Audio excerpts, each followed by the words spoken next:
Henry, you probably know that I'm no short-term rental expert, but I dabble a little bit. And in my dabbling, I've found that furnishing a short-term rental is the most confusing and perhaps frustrating part. Like, you're spending money, you're making so many different decisions, and you have no idea if any of it actually works. I have the exact same experience, and it's a little different for me because I actually enjoy design.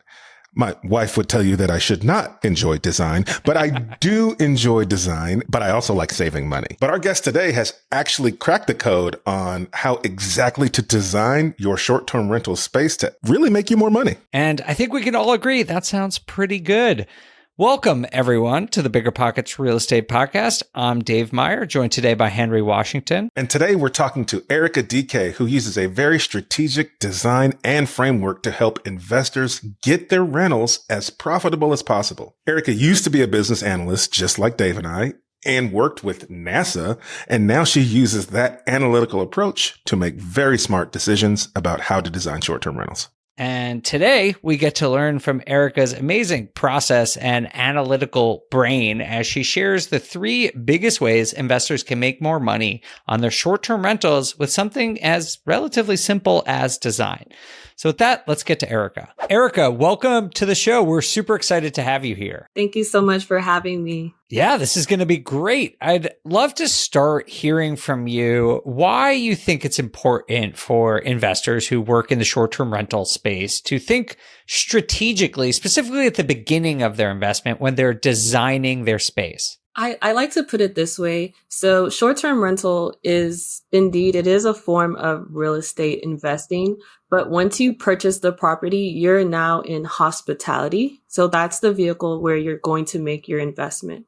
And so if you don't really use that strategy when you're designing, you've kind of just stopped planning your investment. And now you're hoping like, oh, I'm going to just put this in here because this looks good. And I'm going to hope I get those numbers. So if you're pulling out from your 401k or your personal savings, and this is a risk that you're taking, you really want to make sure you're going to hit those goals. And it starts by thinking about strategy from the beginning of your design all throughout to execution. That's a really good point. I'm glad we have someone here who kind of specializes in this to talk about it from an investment standpoint, because you're right. People go and they make these investments in these large properties and they consider the down payment that they pay as part of their investment. They even consider the money they pay for the furniture as part of their investment, but they don't think about the specifics of what that goes into that and what that budget should be spent on and how they can get a return on that portion of the investment. I've never heard someone talk about the investment in the experience as part of your investment. So I think that's super cool. So with a design strategy, it also really simplifies that process of making design decisions. A lot of times, investors, they're not designers. They just got a property, but they need to design it. And sometimes they don't have the funds to work with a designer. So if you use a strategy, it makes making those decisions a lot easier. Instead of looking at, oh, this is so many different sofas, which one should I get? Now you have your strategy, like, I'm trying to target a specific market, so I need to get this specific sofa. It just kind of makes your options smaller and fewer, and it just speeds up the process when you know what you're doing. That is the most exciting thing you could have possibly said, because nothing intimidates me more than design decisions. Like, I've walked into furniture stores and just like turned around because I get so overwhelmed. I have no idea what to do and what to choose. So I'm excited to dig into how you can create this framework to make these decisions easier. And I understand from your background, Erica, that you go about this in a rather analytical way. And I know Henry and I were both very excited to read your background because Henry was a business analyst. I was a business analyst. You were a business analyst. So we all share a common career trajectory. How do you apply those analytical skills to your current role? It's pretty simple. Let's put the design part aside. And we're looking at several factors. So in business analysis, you have different elements that you're working with. So like the feasibility based on the cost, the time that you have, the size of your property, how many guests you really must fit into this property to make, your pro forma numbers. You have all those pieces. So if you use those to design your space, so like if I'm picking a sofa, does this sofa at this rate, is it going to make me back a lot of money, or is this just something I'm splurging on that's not going to have a return?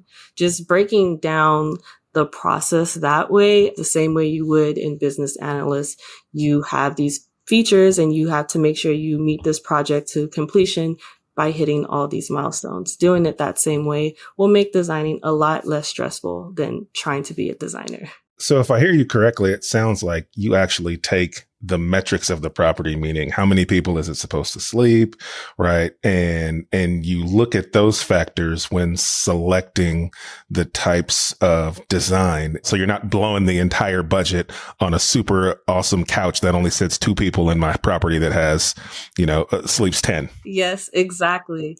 So I like to call this my designing for dollars formula. So pretty much you're going to focus on 3 things: your target market, offering your target market value, and providing a unique experience for your target market. So those 3 parts you need to keep in mind when you are designing your property. So the first thing you want to think about is, who am I trying to attract to my property? All right, let's dig into that, Erica, because I think this is something a lot of investors miss, both short-term rental investors and long-term rental investors, is like really thinking about where the demand is going to come from and who you're trying to attract here. And so it seems like quantity of guests is obviously one thing. So you want to make sure, it's 8 versus 12. But what are some other things that investors should be thinking about when sort of developing this target persona in their mind? The main thing I want them to consider is balancing your budget. So if you have an investment range of, let's say, 20,000, and you want to get this mansion of a property because, it's going to sleep 20 people, your budget is not going to be able to furnish that property in a way that you can attract that target market, because now you have that number of rooms, but you're not offering the value that target market wants. You don't have comfortable sleeping because you were trying to stretch that budget. And it just kind of makes your investment not worthwhile. So kind of getting an expert opinion on, if with this amount, can I truly, truly furnish this property to accommodate this number of people?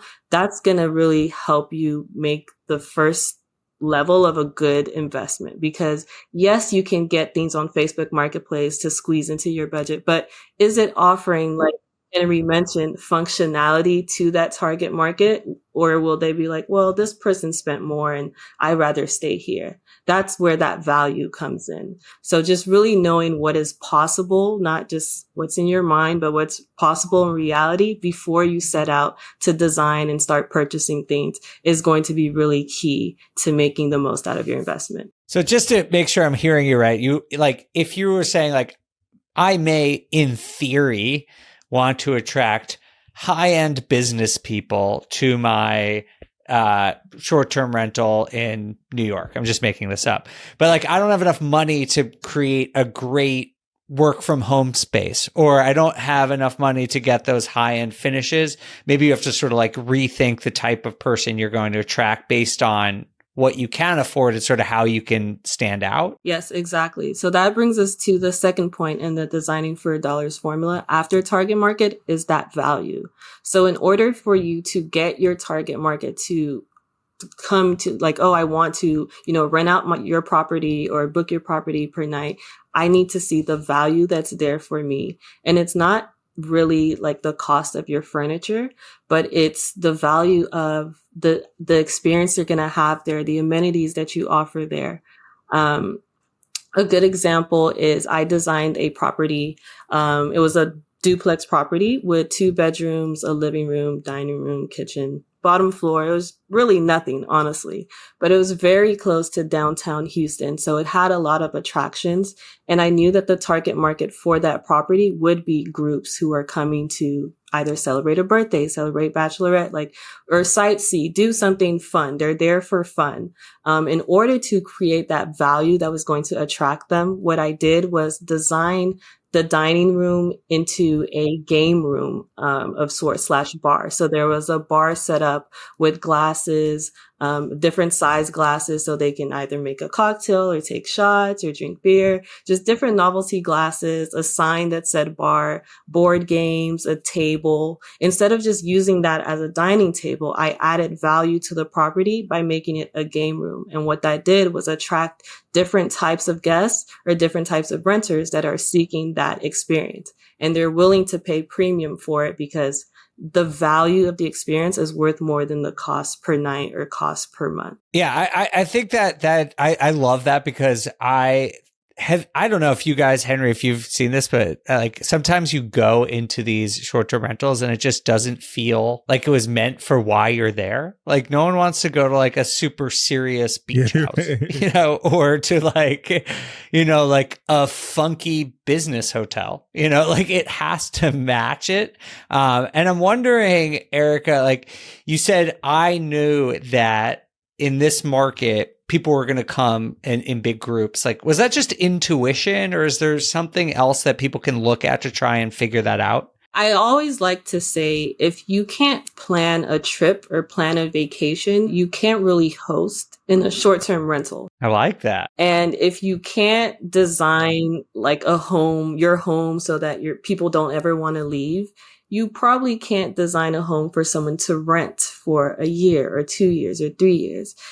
And that's okay because there are people that know how to do these things, but that's important to know. So when you are taking that risk, you should know, like, if I can't plan something super fun for them, I know who's coming, I know why they're coming, then I'm going to have a difficult time designing the property because hospitality is about knowing people, knowing why they come, what they want, what they value, what they appreciate. And that's just going to attract them on autopilot. Because when they are looking, they're not looking at, oh, this is nice, because they don't get to live there. They don't get to take those designs. If you stage the property, they don't get to take that with them, but they can see the experience. Like with long term, they can see, oh, I can imagine having Memorial Day barbecue here.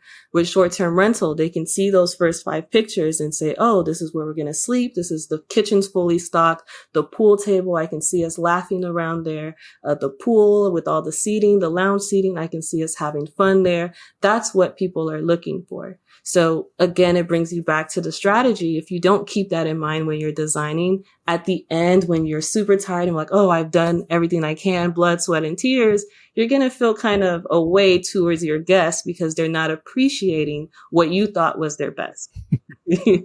Like you didn't think about the person you were buying a gift for. So you really have to know the people to get them to come. Yeah, I think, first of all, you're absolutely right. And I think a lot of people got into this short-term rental space back when, everybody was booking everything. And now that's not the case, right? Like there's much more competition, which means you have to pay so much more attention to who your target audience is and what you offer them, specifically around what you anticipate their use for the property will be.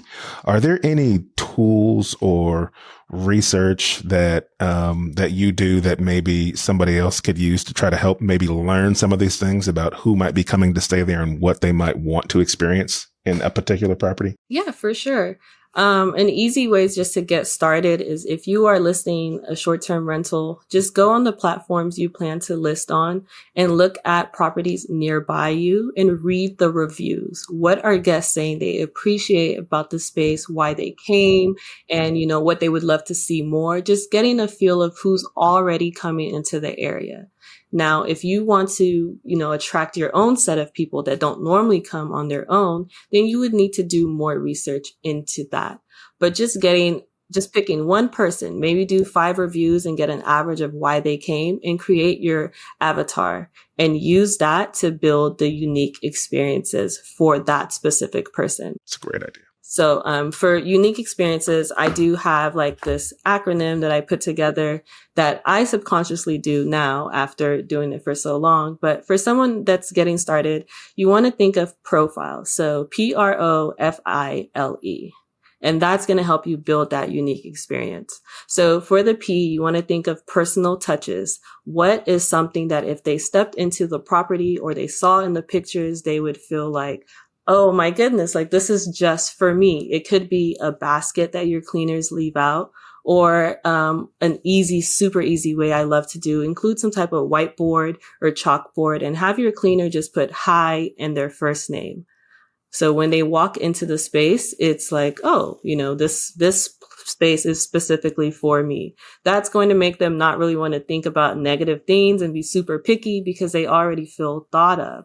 So if they do see like, oh, they didn't fold this towel or something, they're like, well, it may have been an oversight because, they really cared about me coming. So you want to think of P, personal touches. I'm going to jump in real quick here before you move on to the next one. For y'all who are listening, you just got your money's worth in that one tip right there. That's a great tip. And that's something that anyone can do because human nature is a big deal. And so what you're talking about is like getting human nature on your side from the second they walk in the door. And when you do that, they already feel like you're a friend. And so they don't want to make their friend mad. So even if something doesn't go right, they're like, but she, Erica had my back because, my name was on the whiteboard when I came in. So that's fantastic tip. Okay, go ahead. I'm taking notes, but just, Erica, I also wanted to compliment you because I don't know if you listen to this show, but like on every reality show, there's like the tough judge and like every once in a while they crack and like you could tell they really like something. That's when Henry takes out his pencil and starts writing something down, and you got him to take out his pencil. So that is that bodes well. And we're only on P right now. So we have a lot more to go. All right. So let's hear what R is. So R is super, super easy, routine. So think about your avatar. What do they do in their daily routine at home that they would love to see in your property? Everyone can do this one. Air fryers. Someone who uses an air fryer every single day, especially a mom who cooks for her family and the air fryer makes it quicker. When they are booking a stay and they see an air fryer in the kitchen, that small thing is such a huge deal to her. So even if it's $150 more a night, she's going to think about, well, I can cook conveniently at home as opposed to having to take the kids out because this kitchen is not fully stocked. Thinking about their everyday routine and just incorporating that into the design of your property is another great way to offer a unique experience that will attract that ideal guest. All right. So we have personal touches, routine. What's O? O stands for offers. So you want to offer amenities that guests won't find anywhere else. So really dig deep or look at the architecture of your property. Another example, I just did a refresh for a property in the Smoky Mountains. And the deck area has a great view, but there was no seating at all. So although you can sell with the view in your titles and your pictures, when guests come there, they just have to stand on the deck, look at it, take a picture on their phone, like, oh, this is cool, and they go inside. But now we are creating a unique experience and offering something at this property by having outdoor seating on that deck. So instead of just having a view, you're creating or offering an amenity where you can come and experience this view in real time. Like you can sit down and literally look at this view, enjoy the view. So that's another way to offer a unique amenity while looking at the architecture, the structure of your property and going along with those unique quirks. I'm just keep rolling, Erica. This is great. You're making our job way too easy right now. We don't even have to ask you questions. Okay. F is for fear of missing out. So what is something your ideal guest will be not afraid to miss out, but like, I really want to experience that. Think about, this is one that most people do already. If you want to attract bachelorette parties, create a stunning bachelorette party background that people are like, I would really want to book that property because I really want to take a picture in front of that wall. Another thing, maybe you have a lakefront and you have tons of space in front. You can install several hammocks or canopies out there. So people are like, wow, I really want to be able to sit and swing by the lake. That's not something I can get at home or even at this other property that's closer to the school, but no lakefront views, just creating that, knowing what your ideal guest would really, really want is key to creating that fear of missing out in your design. I think this is such a great point about FOMO. And here's how I know it's such a great point. We have a co-host on this show, Rob Abasolo, who has a short-term rental. And in his short-term rental, he created a room where bachelorette parties can all get ready together. So it's a bunch of seats in front of a bunch of mirrors, and it's just supposed to create this experience where they can all get ready together. And I'm not a bachelorette, and I don't want to have a go party. I don't want to go have a party where I can get ready with a bunch of my friends, but I have not stopped thinking about how cool must that be for the people who want that experience. And so like, if my wife were to ever go there, I'm like, go stay at Rob's place, right? Like it creates so much FOMO that I'm like, I feel like I'm missing out. So this is again, getting that human nature on your side. It's so smart. All right. So far we have personal touches, routines, we have offers, then fear so far in the profile acronym. What is I? I is include everyone. So when you're designing your property, always think about your max guest count.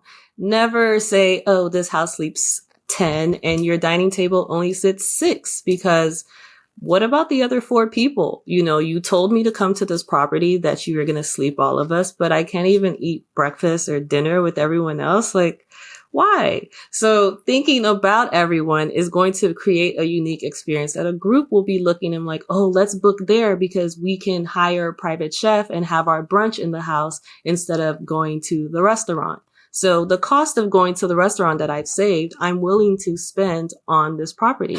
And you offered value within that unique experience. So just thinking about everyone in all design decisions is another way to sell and create unique experiences for your ideal guests. I love that one so much. It's probably my number one pet peeve as a Airbnb is when you go with a group and it's like, yes, we technically sleep 12, but only 4 of you can have fun at a time. So the rest of the 8 of you can watch while the rest of us are having fun. I think it's so important to, like you said, that's just makes that cohesive experience. Okay. And for L, landmarks. I know a lot of people are near landmarks and they ride the coattail of landmarks like 5 minutes from the Grand Canyon. That's great. But there's a lot of other properties that are 5 minutes from the Grand Canyon. So creating a unique experience while tying in that landmark is going to really sell not only the experience, but the value in your property. And what I mean by that is, let's say you want to increase your nightly rate and you want to create a unique experience that includes that landmark. You could say that you offer 1 free chauffeured ride to the Grand Canyon. Maybe even include a photographer in that.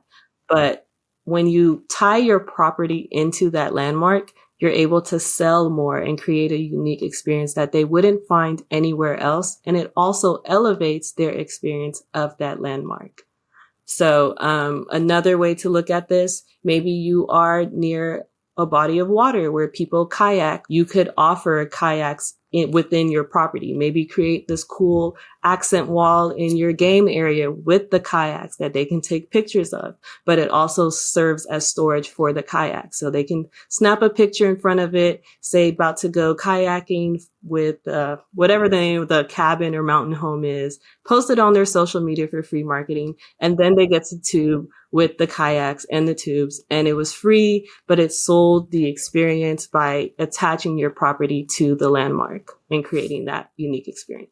This is amazing. This is exactly what people need to hear. It's just ringing so many bells right now because I know there's a short-term rental in my area, and part of what they offer is they went and bought a golf cart and they will give their guests golf cart tours of the downtown area, for an extra fee. And I'm like, that's L. That's what L is.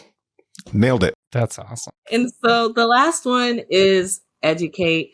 It's kind of optional, but I think it's really important in getting raving reviews from your guests. And that's creating guidebooks of places that are super great in your area, because of course we assume that when people visit somewhere, they already know where they're going to eat, or, they know all those things, but not really. Some people just get here and then they figure out where they're eating or where, they're going to spend time. But when you educate them on the best options of everything, it creates a better experience for them. So take a business traveler, for example. Their main thing is, I need to be close to the convention center. They really aren't thinking about where they're going to eat later, what they're going to eat. They're just trying to go to the convention. But when you educate them on, here's a great steak place to go, when they come back from that long convention, they go to that recommended steak place. It makes their night. And in their review, they say, oh, I love this property. The bed was so comfortable, close to the convention center, and I had the best steak. You should definitely stay here, blah, blah, blah, blah, blah.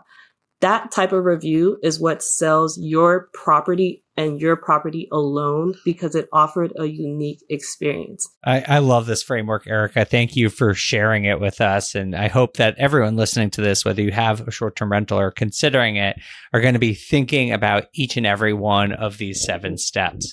I know Henry, he's holding up a piece of paper right now. He's clearly written this down, is going to be taking this very seriously. Erica, I want to talk about sort of the so what here, because you've done a great job explaining to us what people should be thinking about. But let's get back to sort of the investment side of this. And how do these tips that you're recommending here translate into actual revenue potential for investors? This always brings back the biggest question of design profitability, where to save and where to splurge when you are designing your property. It all boils down again to the designing for dollars formula. So if you want to splurge on a pool table, for example, think about your target market quickly. Are they groups and families? Why are they coming? Will they appreciate, will they value a pool table? And if the answer is yes, you're like, okay, I may buy it. Will this pool table create a unique experience in this property? Maybe you're making the best use of a spare room that you have in the property, or a spare area. So now, instead of just this random room you're going to throw a desk in, you decide to put a pool table and make this room a game room. Knowing who you're trying to attract and what they value is going to let you know, if you splurge on these items, you're going to get not only your return on investment, but you're just going to keep getting more and more of that, because you've designed for people who are going to value this, people who are going to pay for it.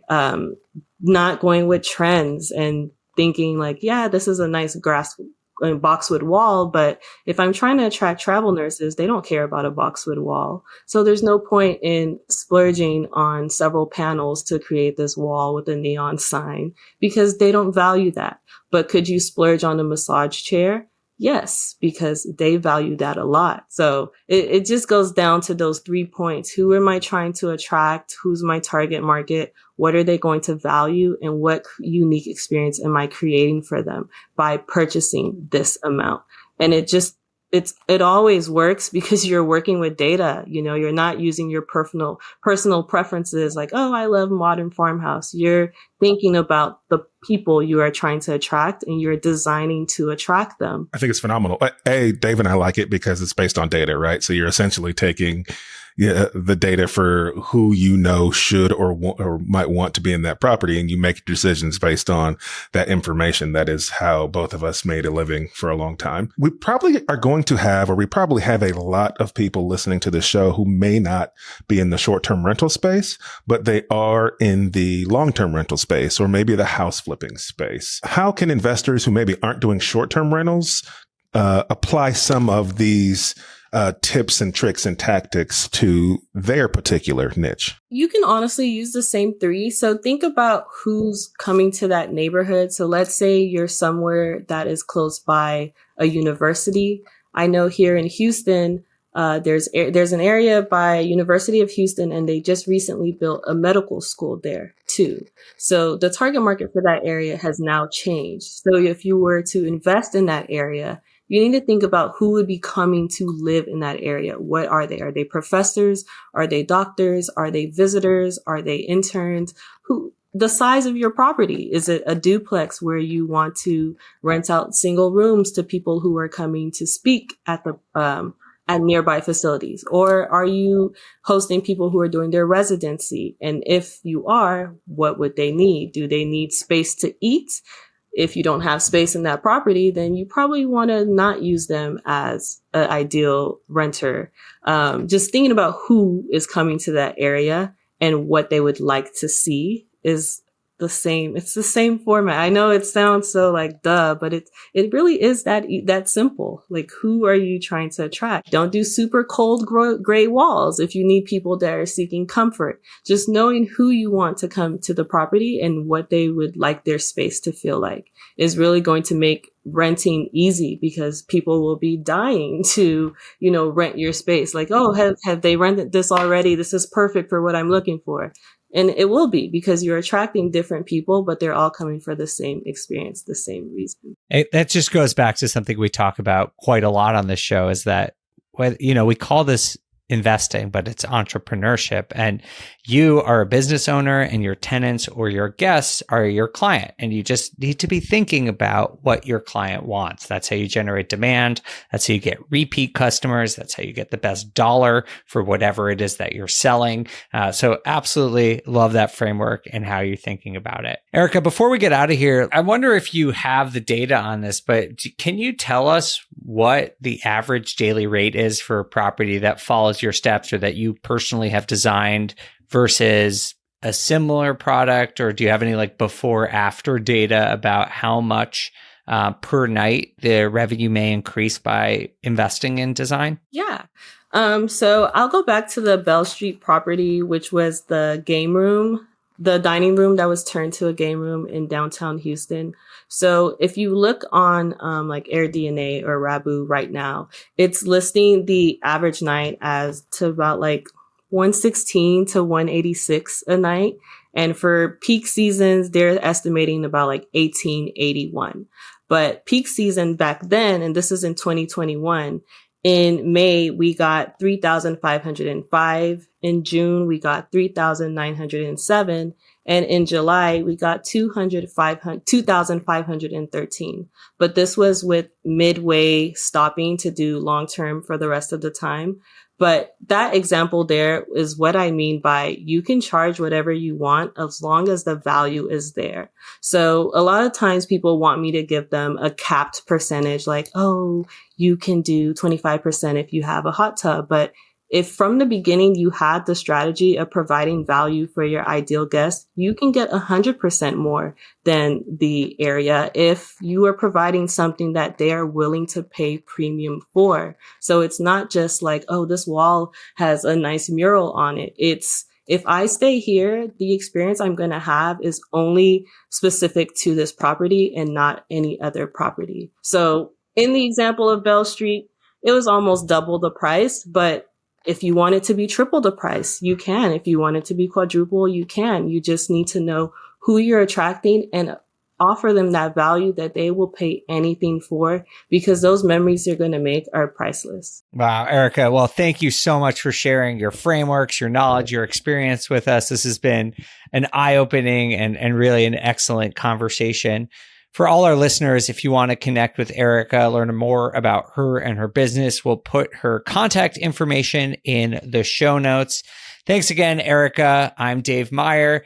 He's Henry Washington, and we appreciate you all listening. We'll see you for the next episode of the BiggerPockets Real Estate Podcast very soon.